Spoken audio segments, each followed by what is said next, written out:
Halo, apa kabar? Kalau Anda berurusan dengan pengelolaan sekolah, pasti kenal banget sama dokumen ini. Petunjuk teknis pengelolaan dana BOS. Ya kan? Kelihatannya tebal, rumit, aturannya banyak. Nah, tenang aja. Hari ini kita bakal bedah dokumen ini bareng-bareng. Kita bikin jadi jauh lebih simpel dan praktis. Yuk, kita langsung mulai aja. Pertanyaan ini, sebenarnya dana BOS itu boleh buat apa aja sih? Pasti sering banget muncul. Dan kalau Anda pernah merasa bingung, percayalah, Anda nggak sendirian. Banyak banget yang merasakan hal yang sama. Makanya tujuan kita di sini cuma satu, menyederhanakan semua kerumitan itu, biar semuanya jadi jelas. Oke, ini dia peta perjalanan kita hari ini.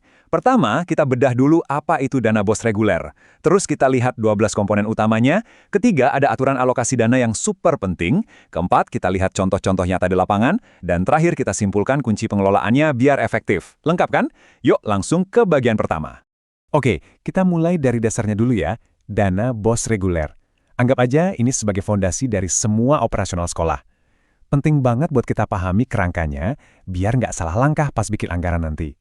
Nah, sekarang kita masuk ke intinya, jantung dari semua aturan ini. Ada 12 komponen utama yang jadi kantong-kantong pengeluaran dana BOS.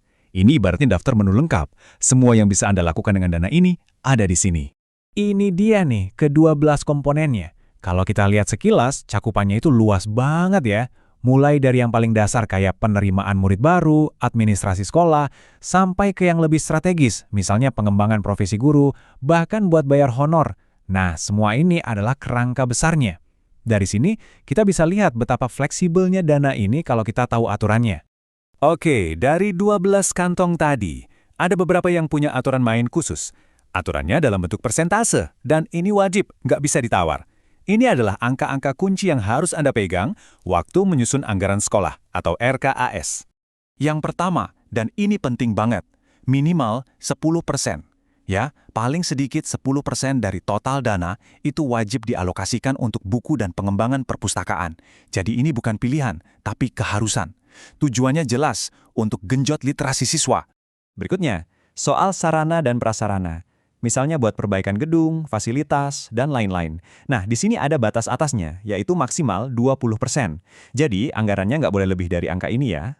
Nah, ini nih yang sering banget ditanyain. Soal pembayaran honor. Aturannya beda antara sekolah negeri dan swasta. Untuk sekolah negeri, batas maksimalnya 20%. Sementara untuk sekolah swasta, pagunya lebih tinggi, yaitu maksimal 40%. Jelas ya perbedaannya, ini disesuaikan banget sama kebutuhan operasional masing-masing. Oke, aturan-aturan persentasenya udah kita pegang. Sekarang, ayo kita lebih dalam lagi. Gimana sih cara menerjemahkan aturan ini jadi aksi nyata di lapangan? Kita lihat contoh-contohnya. Kita mulai dari yang paling utama, yaitu hal-hal yang langsung dirasakan sama siswa, pembelajaran dan ekstrakurikuler. Disinilah dana BOS bisa benar-benar jadi game changer. Coba deh lihat contoh-contohnya. Ini keren banget. Dana BOS sekarang bisa loh dipakai buat media pembelajaran coding dan AI atau langganan learning management system, bahkan buat bikin aplikasi sendiri. Jadi ini bukan lagi cuma soal beli spidol dan kertas, tapi udah soal membawa masa depan ke dalam kelas. Begitu juga buat ekstrakurikuler.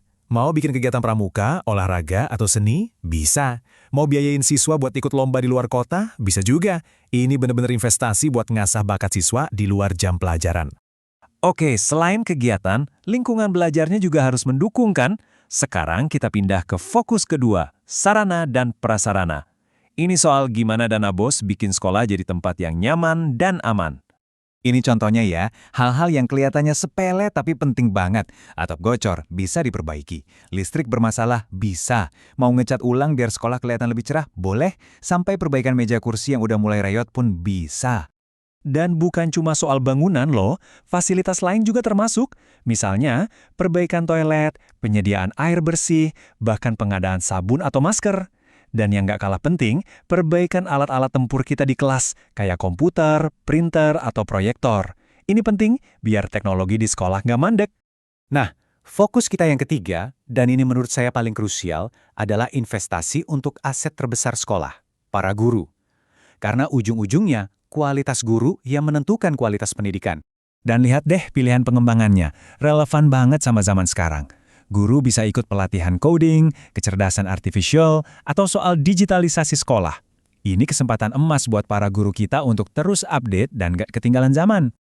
Oke, kita udah lihat detailnya. Jadi apa sih intinya? Gini, jangan pernah lihat aturan ini sebagai sekedar batasan yang bikin pusing. Anggap ini sebagai kotak peralatan atau toolkit yang bisa kita pakai buat bikin sekolah jadi lebih inovatif. Penting banget buat kita ingat ini ya, dana BOS itu bukan sekedar daftar belanjaan. Ini adalah katalis, pemicu, alat buat meningkatkan kualitas pendidikan di sekolah kita masing-masing. Jadi gimana cara mengelola dana ini biar efektif? Ada 4 kuncinya. 1. Rencanakan dengan strategis, jangan cuma asal belanja. 2. Pahami aturannya, terutama soal presentasi tadi. 3. Fokus utamanya selalu kebutuhan siswa. Dan yang keempat, jangan takut berinovasi. Pakai dana ini untuk mencoba hal-hal baru. Jadi, poin terpenting dari semua ini adalah, peraturan ini sebenarnya memberdayakan kita. Memberi kita alat, memberi kita fleksibilitas untuk membangun sekolah yang jauh lebih baik. Sekolah yang lebih modern dan siap menghadapi tantangan masa depan. Nah sekarang pertanyaannya kembali ke Anda. Dengan semua peluang yang ada di depan mata ini, inovasi apa yang akan Anda ciptakan di sekolah Anda di tahun ajaran mendatang? Coba direnungkan. Oke, sekian dulu dari saya. Semoga rangkuman ini bermanfaat ya. Sampai jumpa!